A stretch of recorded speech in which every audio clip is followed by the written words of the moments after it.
Praise the lord. మన ప్రభు అయిన యేసుక్రీస్తు నామములో మీ అందరికీ నా హృదయపూర్వకమైన వందనాలండి. దేవునికి స్తోత్రాలు.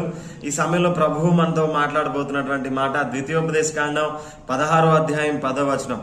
నీ దేవుడైన యెహోవాకు వారముల పండుగ ఆచరించుటకై నీ చేతనైనంత స్వేచ్ఛార్పణమును సిద్ధపరచవలను.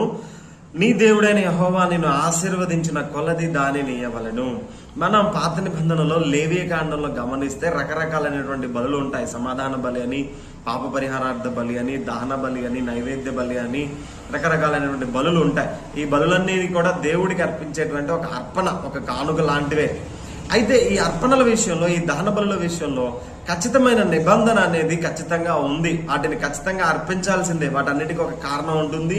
ఆ కారణానికి తగినట్టుగా ఆ బలిని అర్పించాలి. అది అర్పించినప్పుడు దేవుని యొక్క ఉగ్రత వారి మీదకి వస్తూ ఉంటుంది.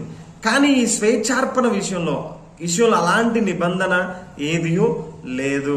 వాటిని తీసుకొని వెళ్ళవచ్చు, లేకపోతే మానుకొని కూడా ఉండొచ్చు. మానుకోవడం వల్ల మన మీద ఏ విధమైనటువంటి శిక్ష గాని, ఏ విధమైనటువంటి దేవుని ఉగ్రత గాని మన మీదకి రాదు.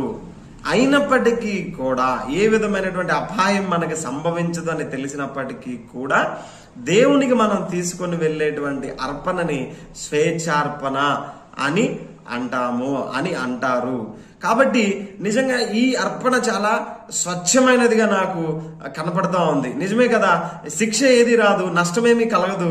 అయినప్పటికీ కూడా మనకి కలిగిన దాంట్లో నుంచి, దేవుడు మనల్ని ఆశీర్వదించిన దాంట్లో నుంచి, దేవుడు మనకి ఇచ్చినటువంటి దీవెనలో నుంచి కొంత దేవునికి ఇష్టపూర్వకంగా తీసుకొని వెళ్ళి ఇవ్వడాన్నే స్వేచ్ఛార్పణ అని అంటారు. నిజంగా ఇది స్వేచ్ఛార్పణ కాదు, కానీ స్వేచ్ఛతో ఇస్తున్నటువంటి స్వచ్ఛమైనటువంటి అర్పణ, హృదయార్పణ, హృదయంలో నుంచి ఇచ్చేటువంటి అర్పణ, హృదయార్పణ. కాబట్టి మనం కూడా ఈ విధమైనటువంటి అర్పణలు దేవునికి ఇవ్వడానికి ఇష్టపడదాం. దేవుడు తెమ్మంటేనో లేకపోతే ఇవ్వమంటేనో ఇచ్చేది మంచిదే, కానీ ఇవ్వమని అనకపోయినప్పటికీ కూడా, ఏ విధమైనటువంటి నష్టం మనకి కలగకపోయినప్పటికీ కూడా, దేవుడు మనల్ని ఆశీర్వదించిన కొలది, మనకి చేసినటువంటి మేలులను బట్టి, మనకి ఇచ్చినటువంటి దీవెనలను బట్టి మనం తీసుకొని దేవునికి అర్పణ అర్పించే వారిగా ఉండడం చాలా సంతోషాన్ని దేవునికి కలిగిస్తుంది.